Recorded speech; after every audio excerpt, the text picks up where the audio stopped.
نبی علیه السلام فرمایي اشراف امت حمد القرآن و اصحاب اللیل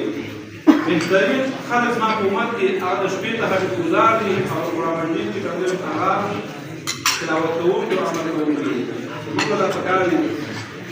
چې کوم ټایم موبایل ته ورکوو کم ټایم فیسبوک ته ورکوو کم ټایم ټیک ټاک ته ورکوو کم ټایم انټرنیټ ته ورکوو د دې کې موږ کم از کم یو لسمه حصه راوړو قرآن مجید ته ورکوو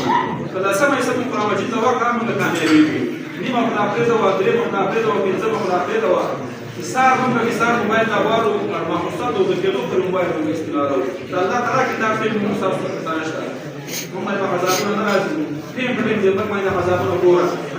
د مرګ چې کوم اسلام باندې عمل نه کېږي قانون په قرآن نشته روزانه په څومره عذابونه روان دي کورونو کې تلاوتونه نه کېږي ماشومانو خلکو بیل ورکړي دي زنانو یې ورکړي دي ځوانان خو مکمل تباه برباد کړه جماعتونو کې خلک راټوکې کوي تاسو بار بار ګورئ خلک وروسته د افطار په جماعتونو کې مثال چکداش جوړوي او ګډې کې خلک دا موږ له پکار دي ورونو دا بې ادبي موږ نه کوو موږ ځان کې ادب پیدا کړو قرآن مجید کې کوم شوق پیدا